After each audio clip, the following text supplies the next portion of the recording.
Good evening. Hello, everyone. Can you hear me? If you can hear me, can you please put in the chat bar that you can hear me? Let's try out the chat bar to see if it's working. Welcome, welcome, welcome, everybody. So try using a chat bar. Let's see if the chat bar is working. If it's not working, give it a go one more time. Before we begin, we will just test everything out, make sure everything's working, nice and smooth. And we will go from there. Fantastic. Ashwin, hello. Good evening, Paige. That's fantastic. So guys, when you're chatting, just make sure you are chatting to everyone, not just to me and the panelists. Otherwise, it looks like I'm a crazy person and I'm just talking to myself when I respond to your questions. So in your chat settings, make sure it says to everybody. That would be amazing. Hello, hello. And while we're waiting for a few more people to join us, please feel free to put in the chat bar for me, where are you dialing in from tonight? That would be really cool. Hi, Maria. Lovely to see you. Auckland. Auckland. Auckland dominates every single webinar I run. How fantastic is that? Wellington, yes. I'm dialing in today from my home, Kapiti, in Waikanae. Paige, Waikanae, yay. Fantastic. Thank you so much. And what I actually would also love to find out is, how did you guys hear about this webinar tonight? So if you're on my newsletter, just put newsletter. If you've seen it advertised somewhere, put that you've seen it advertised somewhere. That would be fantastic. Just so I know what's working out there. Newsletter, Facebook. Cool. That's awesome. It's great. Just waiting for a few more people to join. I've heard from them that they're having issues connecting, but it's all right. We will begin shortly. Thank you. And I'll just make sure all my settings are working here as well. That's really cool. That's fantastic. So it looks like you guys can hear me and see me well. It's great.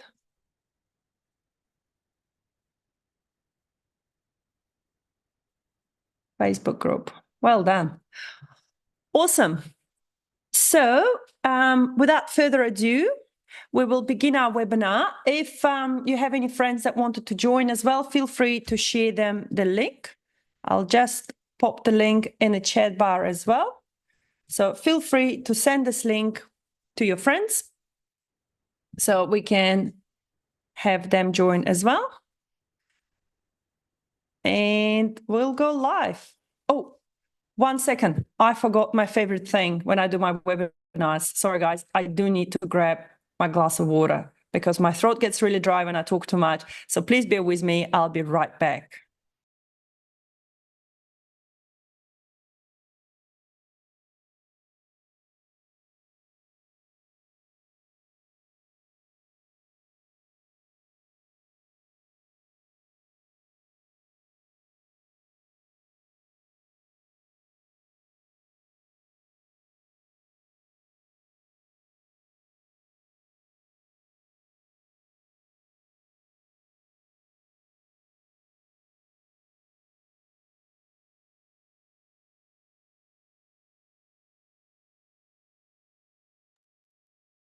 I'm back. I'm back. All right. So I've shared the link with you in the chat bar. If you want to share it with your friends, please feel free to do so. I'm about to hit PowerPoint. So if you can also let me know that you can see that, that would be amazing. I'll just share my screen and we will begin. Just a second. Can you guys see my screen? Put it in the chat bar or give me a thumbs up. That would be amazing.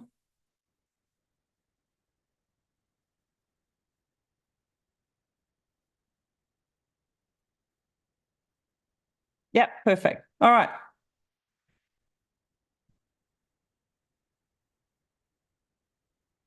Beautiful. Paige, can you see my screen?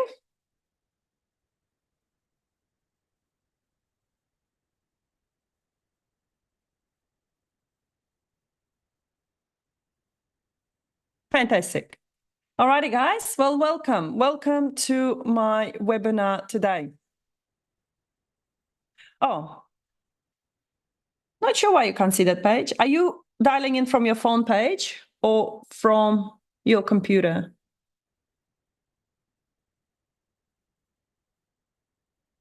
Interesting. Well, everyone else can see. Maybe try going out, going in. I'll talk for a few more minutes. I'll give you a bit of time. Awesome.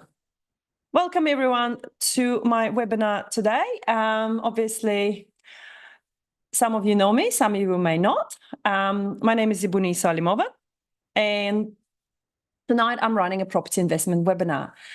Now, just a couple of rules before we begin.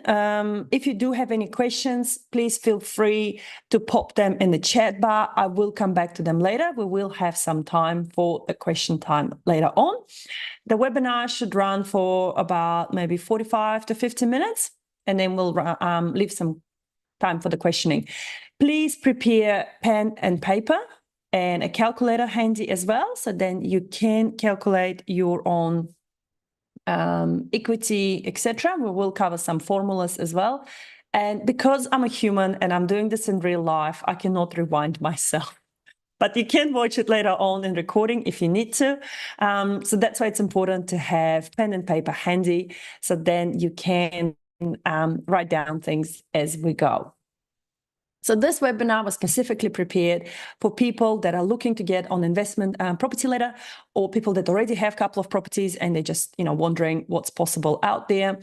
So if you find it interesting, please leave me some comments after as well, because your feedback does matter. And if there are any other topics that you wish for me to cover, please feel free to do that as well. So without further ado, we will go next. I'm just checking to make sure that everyone can see me and hear me well. So this webinar will cover certain aspects, right? And again, remember, this is all for you, for your benefit.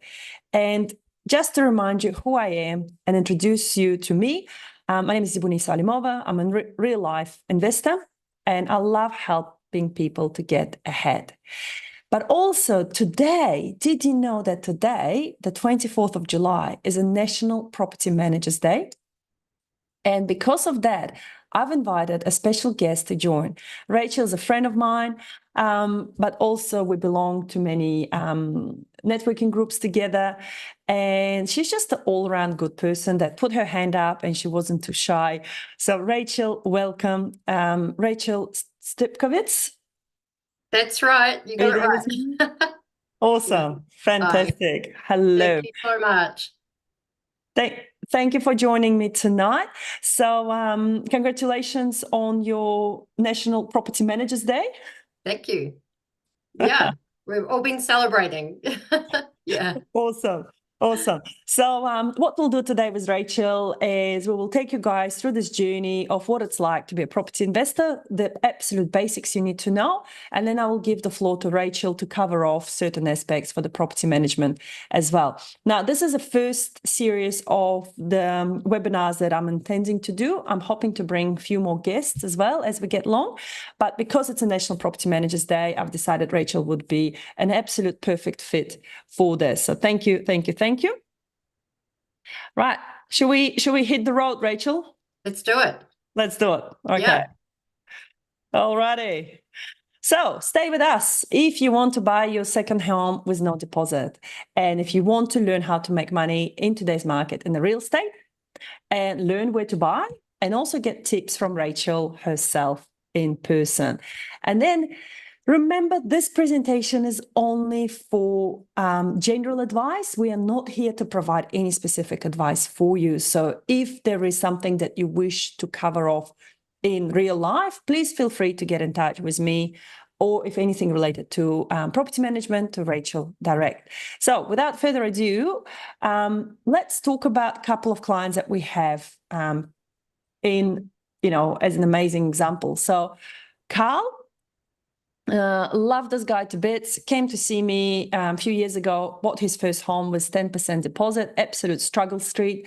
But what he did next and how lucky he got was just absolute hard work and good timing. He managed to get few other houses with my help when he thought the help was just absolutely, there was no hope and it was not possible.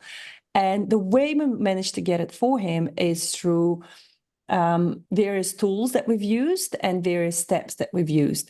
But just wanted to give you an example that this guy, not married, doesn't have kids, did it all on his own. Sometimes there is a myth that you have to be married, that you have to have a partner or a sibling or a parent to help you to get on a ladder. Not often the case. Sometimes you can do it on your own as well. You just have to work hard and make sure you talk to the right people around you. The next awesome case I have is this guy here. And funny enough, I have a couple of more people at the moment. Actually, this week alone, I worked with a few more people from Australia.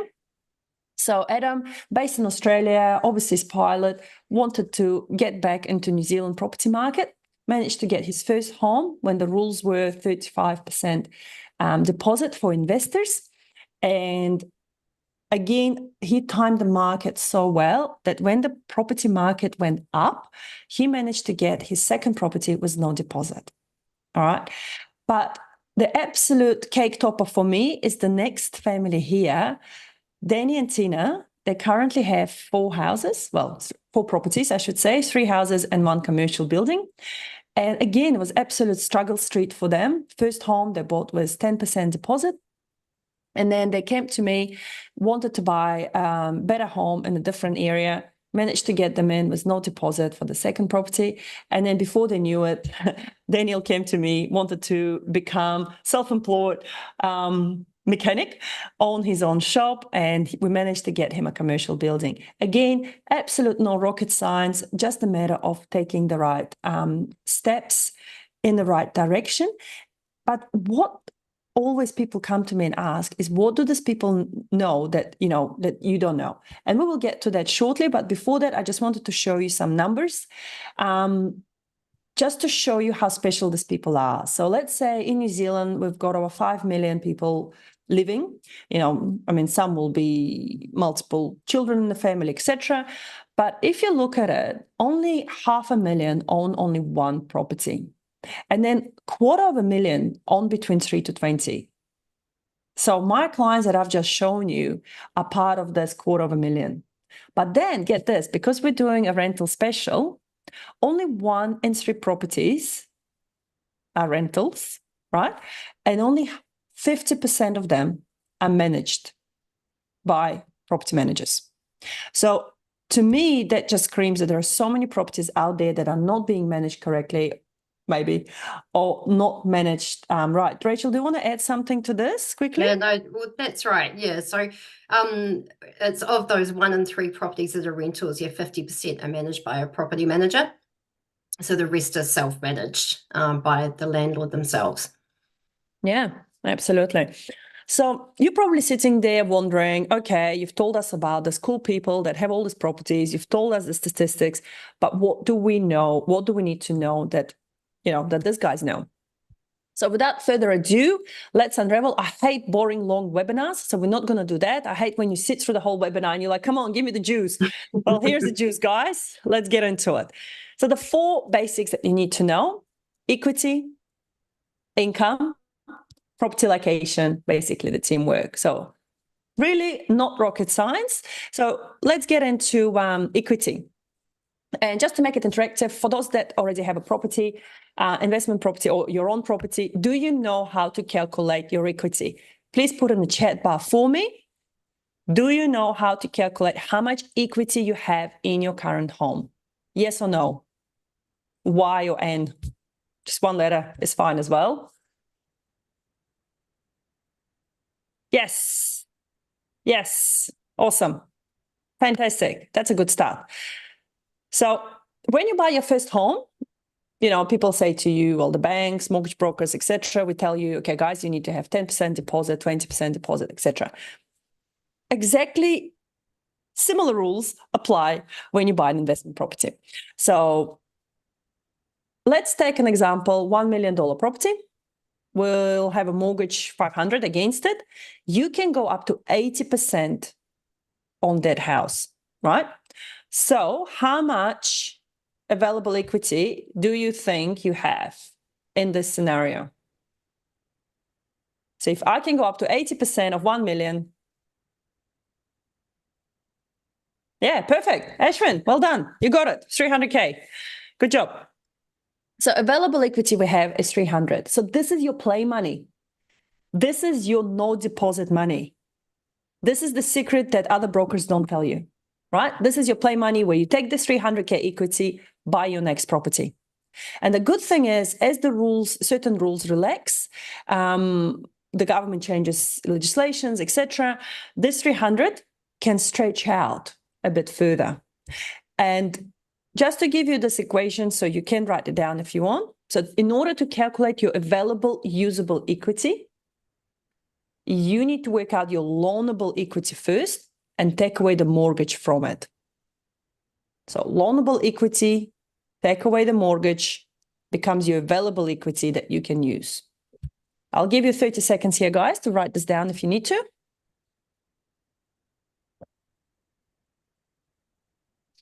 And maybe write a note to yourself later to calculate your own equity to see how much you can lend.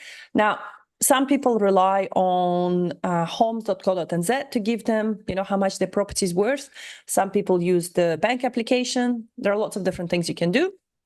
So feel free to, you know, come back to me if you want me to work it out for you. So there you go. Write this down. Perfect. And just to show you how this 300K can stretch, basically we can either buy one house at $1 million, or we can buy two houses at 500K each. And this is just using the current rules of 30% deposit for your investment property. 20% deposit for new builds still remains, but 30% deposit for any second-hand homes, as we call them. So not brand new, all right? And just to show you further calculation, and this is usually where people ask me, what's the, you know, which one should I go with? Should I go $1 million house, or should I go with 500K houses? So Rachel, I'm going to bring you into this one. Yeah. What's the best yield at the moment? Or what's the return? Yeah. So, excuse me, just something in my throat. Yeah. So I've been having a look at all the average yields around New Zealand, and at the moment, the median, excuse me, is 4.55%. So that's across the whole of New Zealand. For the Wellington region, it's around that as well. Higher yields can be found in Southland and in the Taranaki region, whereas your yield may be much less in the Auckland region. Mm-hmm. So you're looking to around that 4.5% mark as a gross yield. Yeah. Okay. So if we use your formula, this is the calculations that I want you guys to have. So rental yield, you take your annual rent, you divide that by current property value, and you times that by 100, you get your rental yield. So let's say if your house price is worth 500K, your weekly rent is 500, that's 26K annual rent. So you divide that by 500, times that by 100, you get 5%, 5.2% gross yield. Rachel, is 5.2% gross yield is good? Yeah, I think that's really good at the moment, considering those averages are around that 4.5%. And that's your gross yield as well. So there will be other factors to take into account to establish your net yield. Okay, fantastic. We actually have a calculator on our website, and what I'll do is I'll pop in the chat bar a link to that. So I'll just do that now. That's fantastic. Thank you. I was about to ask you that. Yeah. So Good job. that takes into account like things like maintenance, your council rates, etc. So jump in there, have a look, have a play around with it, and it will work out your gross annual net yield. Beautiful. Thank you. Awesome. So if you guys want to calculate it yourself, let's pretend you've got $1 million property, $900 per week. What do you think the yield will be? Ashwin, since you've been a superstar tonight, do you know what's the yield on this scenario?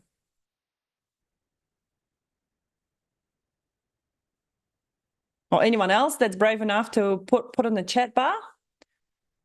Don't use Rachel's calculator, by the way. Not allowed to cheat. That's cheating. Paige, well done. 4.68. Good job. You guys are onto it tonight. Wow. I think last time I did this webinar, people struggled. No, you guys did awesome. Well done. At this 4.68. So then you go, okay, if I have a 500K property, what will my yield be then? And then as we looked before, I'll just go back a step for a second. So your yield on 500K property is 5.2. So this is how you work out what's a better property for you to buy. Do you want to buy 2 properties at 500 or do you want to buy 1 property at $1 million? Basically, that's how the investors look at it from the numbers point of view, not just because, oh, it's got such a cute paint job on the wall or because it's got a cute little garden or, or a tool shed. Investors don't look at that. Investors purely buy by numbers, what works by numbers.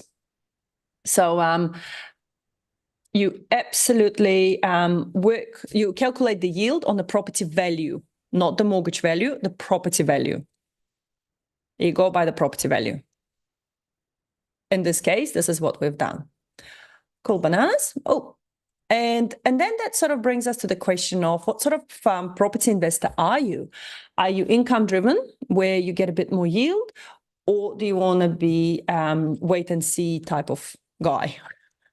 And just to show you an example, income-driven ones are the ones that will probably go after apartments or Airbnbs or border houses, or places that have sort of higher home and income type of scenario.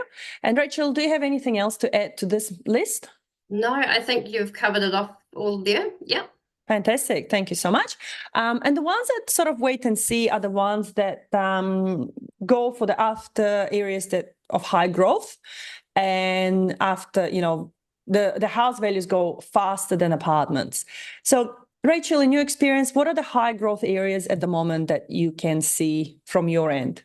We're seeing areas where there may be some small rural areas, definitely up in the Rangitikei region, which is a region that we service, that's seeing a lot of growth.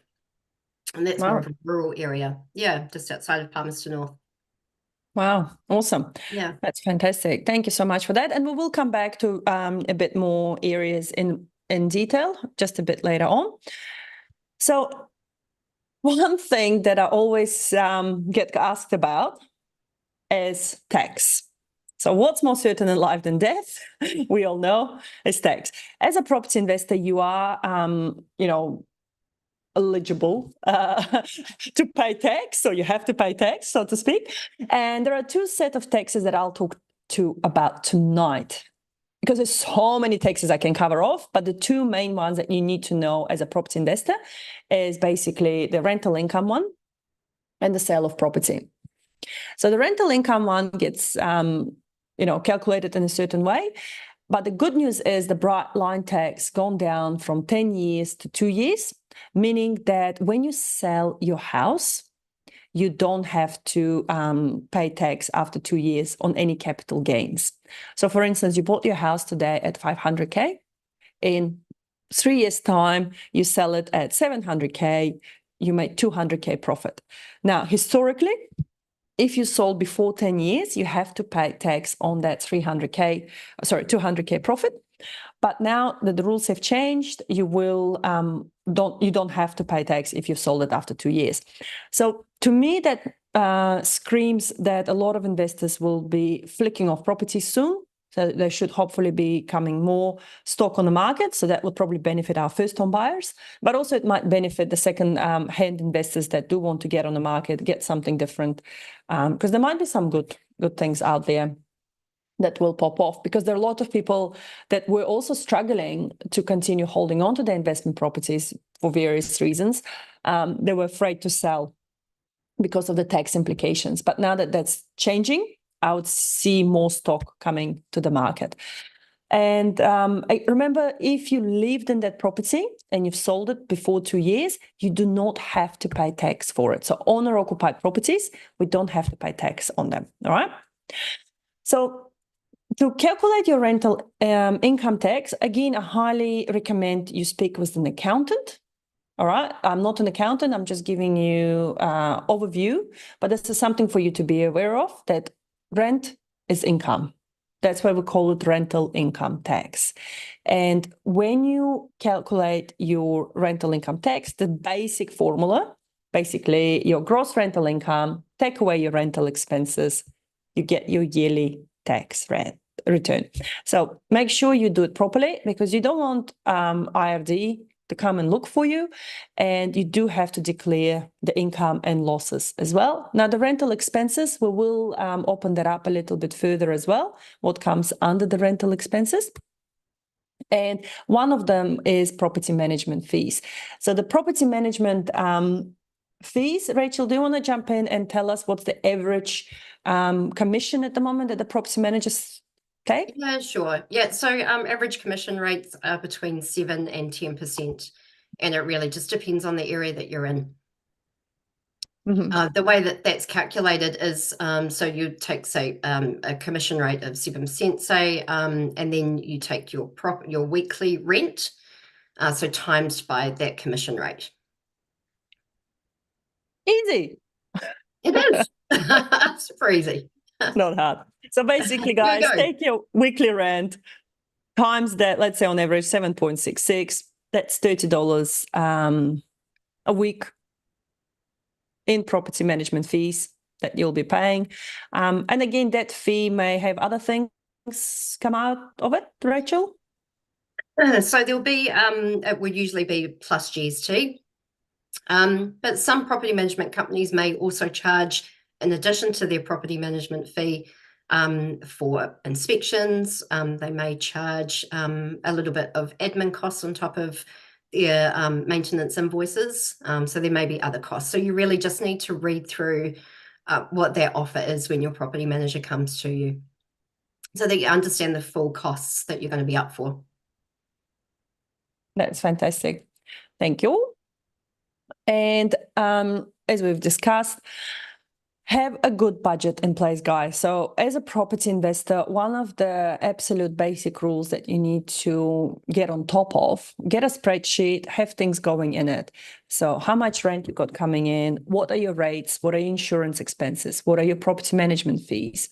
And have some sort of slush fund going for the future renovations and upkeep if you are buying that second-hand type of property. So if you're not buying brand new, make sure you have a fund available for that. And also for, the untenanted times, because there will be times when your property will go without a tenant. And I'm not sure, Rachel, if you have statistics on how long normally it takes, for people to rent it in between.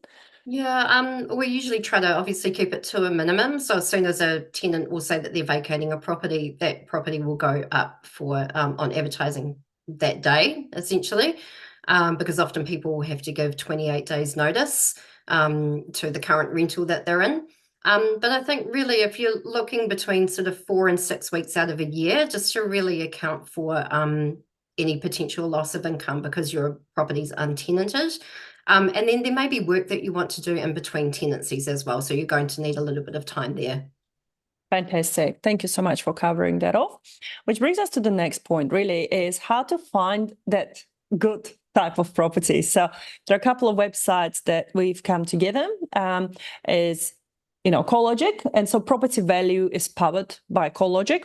Again, if you're a property investor, live and breathe property. Listen to different podcasts, get proper information from the relevant sources. Don't just talk to my favorite phrase is Uncle Bob. So don't talk to your Uncle Bob over the Barbie, because Uncle Bob may not be an investor, may not even have a house, and he's just giving you, an advice out of the back of that burger flipper. So make sure you do visit the right websites. And Rachel, I know you've got your favorite one in there. That's also my favorite. Do you want to talk a little bit about the tenancy one? Tenancy one, yeah, tenancy.gov.nz is brilliant. I'm on there every single day. That's mainly because it's providing me with market rent statistics for each location that I'm doing appraisals for, or just want to find out if my properties are achieving market rent. So you can jump into their online calculator, pop in where you live, your suburb, and it will pop up with your median rents. And so that's we're at 31st of May data, and that's for the 6 months prior at the moment. So it calculates bonds and then all the median rents. Cool. Jump on, there's a wealth of information, really handy. It kind of breaks down the Residential Tenancies Act in a way that's very digestible. Yeah, easy to read. That's fantastic. Thank you, Rachel. My favorite thing about it as well is, as you said, you can drill down by suburb and see what the average, and it's based on real life information. So they base this information of the bond forms they receive. So when you guys go out there, rent a property, you fill out a bond form that goes to the tenancy place, and they take that data and plug it in. So then we get the real information about these numbers. So it's not just off the back of their bat, they get it based on real stuff. That's fantastic. So a couple of updates. The exciting things that happened is DTI now 7. It was always sort of around there anyway, but now it's officially 7 for the investors. I haven't seen many investors getting affected by it yet. But hey, all the banks have changed their calculators, or slowly changing the calculators and behind the scenes. So when we do run the application for our clients, we do have to keep in mind that your debt to income ratio can only be up to 7 times. But the good news is that the LVR did go up to 70%. So there's 30% deposit that's required if you want to buy an investment property, and 20% if you're buying a new build. So keep that in mind when you are calculating your available equity plus what you can borrow. But again, if you need me to work it out for you properly, please feel free to come to me. We will get it sorted for you. And as I mentioned many times throughout this webinar, is have the right people working with you. Mortgage advisor, absolute key. If someone has declined your application, go and find the one that will make it work. I've had many cases over the last few weeks of people coming to me after they've been declined by someone else. Some mortgage brokers wouldn't even want to look at their application, which absolutely puzzled me, because some cases were really strong. A little bit tricky, a little bit hairy, yes, but there was a way to make it work. Lawyers have absolutely fantastic lawyers, because lawyers are the ones that will save you from a bad deal or help you word it in a way that you can get a good deal as well. So that would be my non-negotiable to a lot of my investors, same as accountant. Don't be a cheap ass, excuse my language. Get yourself an accountant if you're doing a rental property investment, because if you get the stuff wrong, there are heavy penalties for this. You don't want to get the stuff wrong. So please go out there, find yourself a good accountant, and of course, property manager. So again, don't try to save money and do it yourself, mate, because that's a New Zealand way of living. It used to be, but hey, you don't pull your own teeth. You go to a dentist. You don't fix your own car unless you really want to fix your own car. You go to a mechanic. So the same thing applies here. Having a property is your biggest asset. You got to look after it, and you got to look after it properly. It is your vehicle to get you to the retirement, and retire with lots of money in your pocket. So please make sure you look after it properly. So without further ado, we'll talk about the property management aspect, because we've got Rachel in here. So Rachel, why would you want to use a property manager?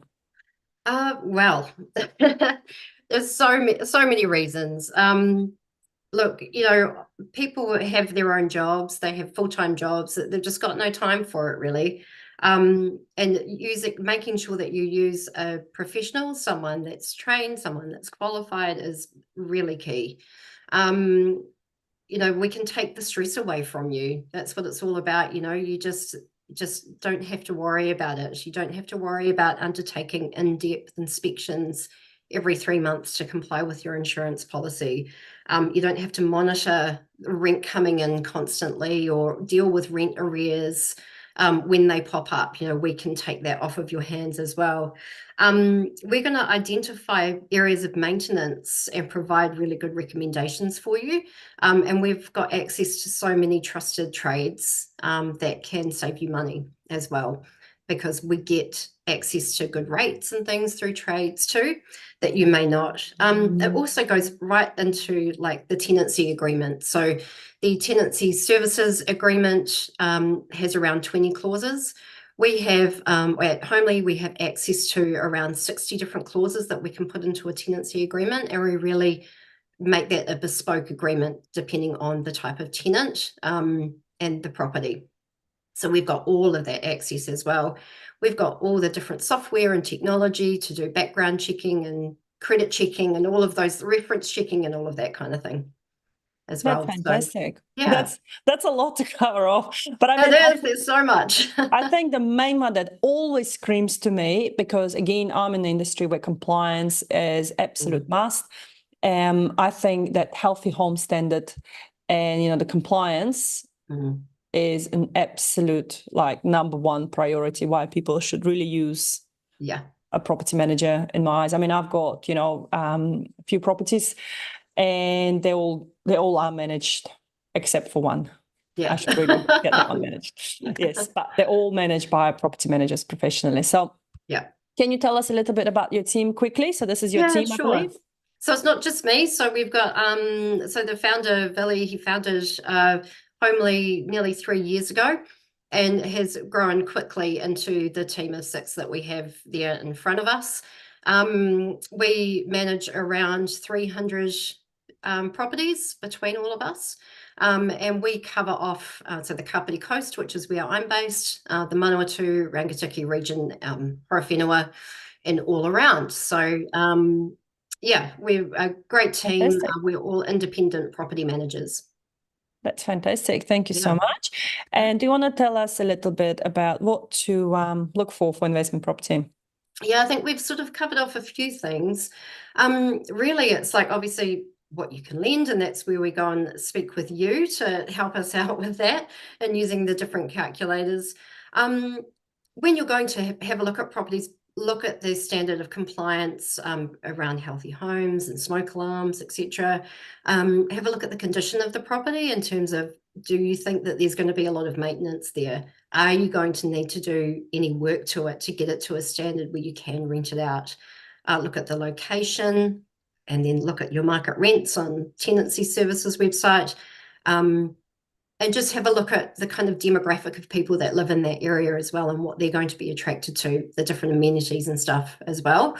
And think about your investment goals as well. Like, are you looking for that long-term strategy? Are you looking to build or have some quick capital gains and do a bit of a turnover? So you have to sort of think about those things. And key to that also is whether you self-manage the property or whether you engage a property manager. So it's taking all of those factors into consideration. There's a lot to think about. So we've briefly covered why you should use a property manager, and absolutely love this little fox, because I feel like that's some of my clients that come to me, that's what they look like when they go, oh my God, you can buy a house, and they go, oh my God, I can, but what do I do now? And absolute freak out moments. So guys, just pay attention to this list. We're not going to go through this again, but basically this is why you should use a property manager. And the other one that we've covered off as well, and just to go over it again, is making sure you really keep up with the compliance, and also for me here, it's making sure the rent comes in, like that someone is checking, because as you said, we're all busy. I've got a full-time job, I've got a full-time business, I'm running a household, I've got 4 kids.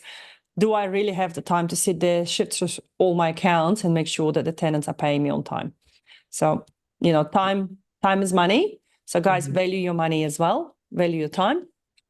That would be my message to you. And what happens if the property is not compliant, Rachel?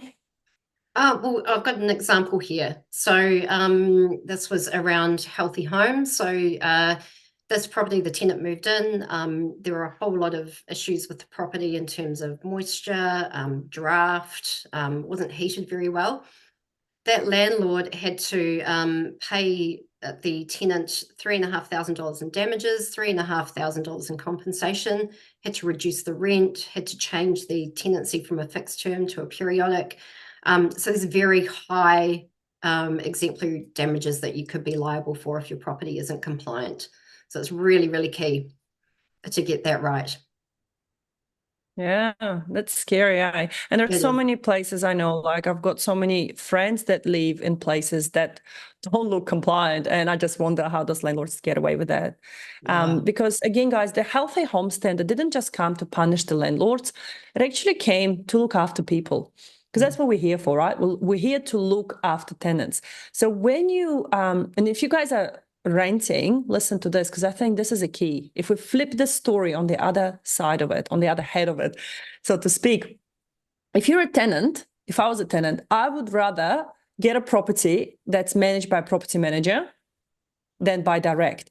And the reason for it being is that when it's managed by a property manager, you have confidence that it is compliant, that your kid is not going to get asthma from poor ventilation or the house getting moldy, because the property managers will ensure that it is up to the Healthy Home Standard. You know, versus if you are renting from a property manager direct, and I have hundreds of cases like this. One is one good friend of mine, they were renting it directly from a property a landlord, and the house was in awful condition. Her kid was sick all the time, and every time she tried to complain to the landlord wouldn't do anything. She would say, I have no money to fix this. I have no money to fix that. And my friend could have complained and got her money back for rent, I reckon. But she didn't want the conflict. She didn't want to be left without a house, because it's so hard to find rentals these days that she was afraid that she'll get kicked out on the street and have nowhere to go. So she had to put up with this poor living conditions just because the property was not managed by a property manager. That's so sad.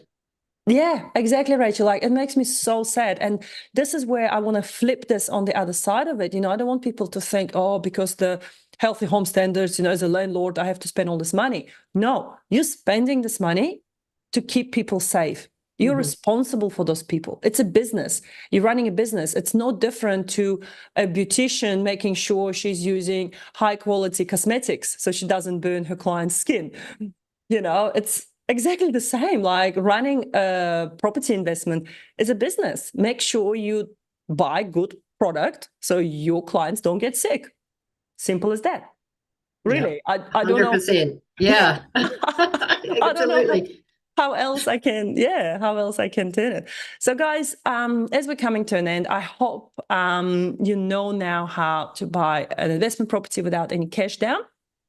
Hopefully you know how to calculate your returns, budget for, you know, PM fees and other expenses, working with a team, why it's so important. And hopefully you've learned a little bit about Rachel and how they can help you on this journey. So thank you. And just to wrap it up, just to remind you of who I am and why you should choose to work with me if you want to buy your next investment property or your first home, if you guys haven't, you know, seen me before.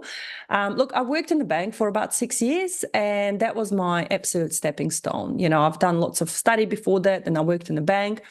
I've been a mortgage owner of the franchise, Mike Pero Mortgages, for the last 6 years. It's been over 6 years now. And I've been consistently a top advisor within my organization, but also within New Zealand. And I've helped, I think it's over 1,000 people now that I've helped to get ahead, but I'll be modest and say 600. But by my math, I think I've helped over 1,000 people by now.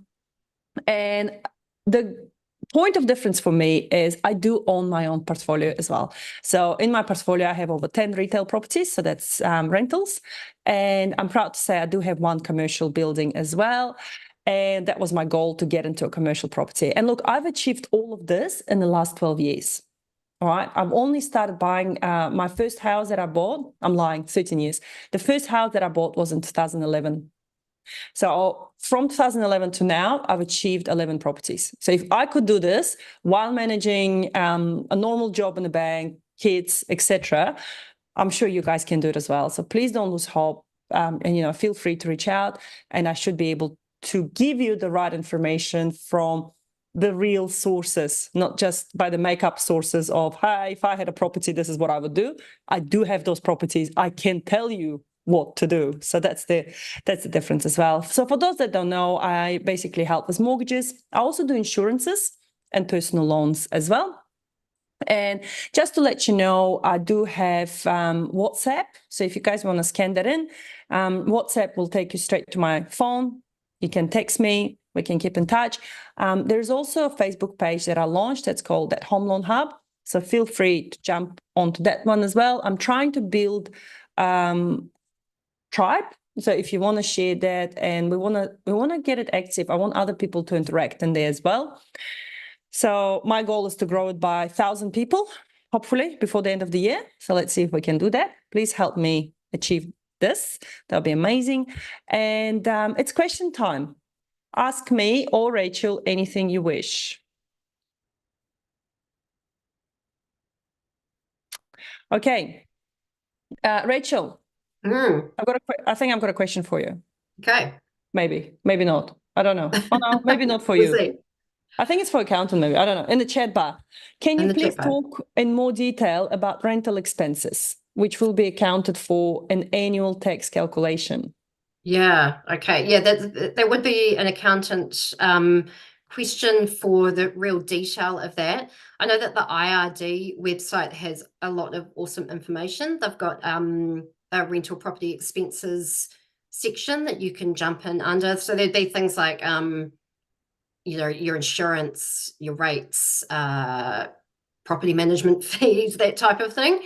Just sort of as a high level, there'd be some repairs and kind of maintenance costs and things as well that you could claim underneath that. And then of course there's your mortgage interest deductibility as well. So that's just so that's something else to have a look at. And another reason why you really need a good accountant to help you out. Yeah. Absolutely.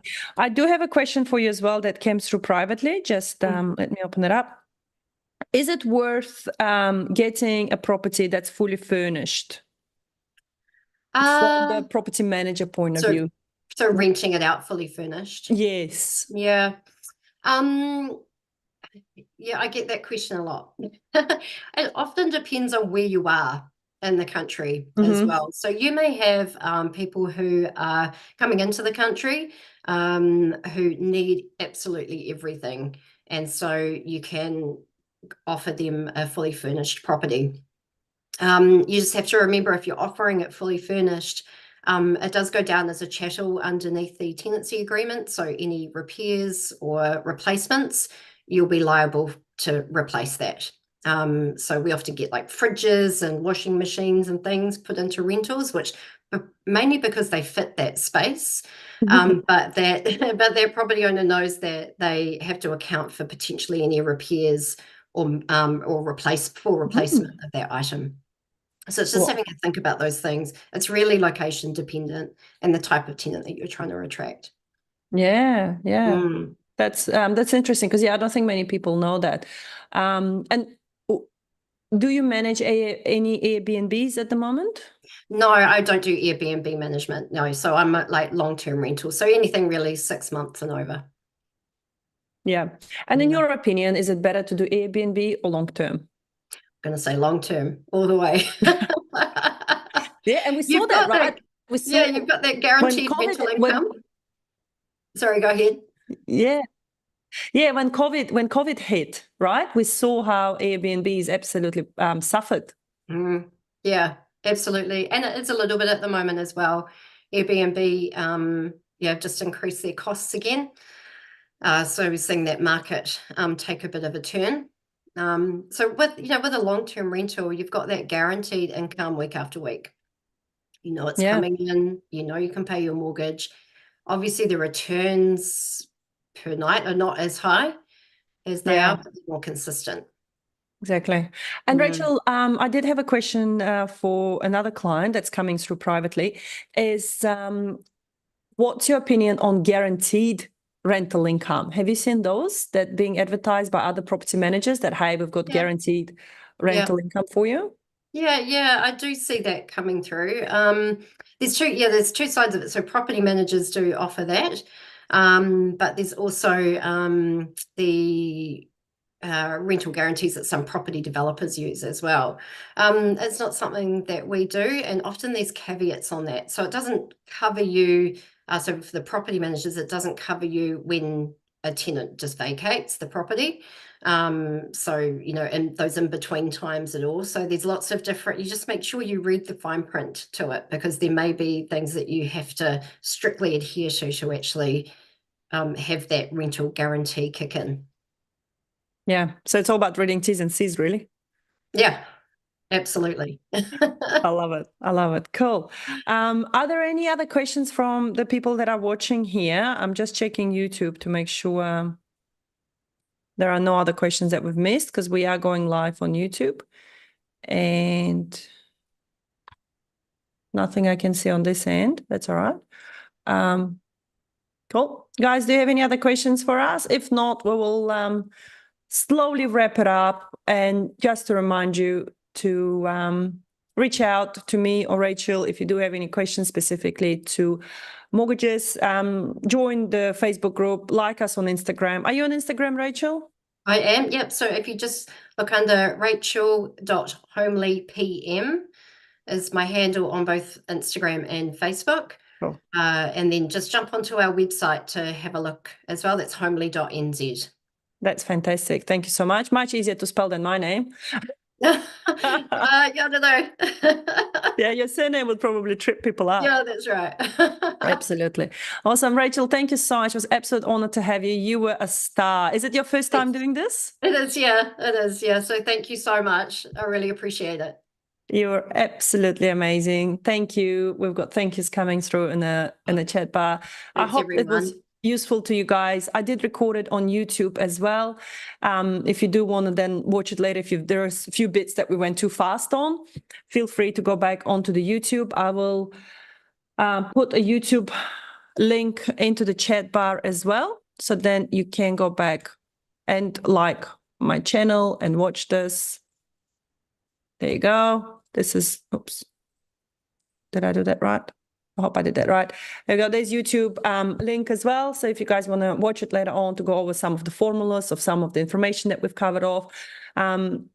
So yeah, and if there are any suggestions that you have for us, please feel free to reach me. So thank you so much for attending. Have a fantastic night, everyone. Thank you, Rachel, for coming along. Thank you. Thank you so much. And I will see you next week.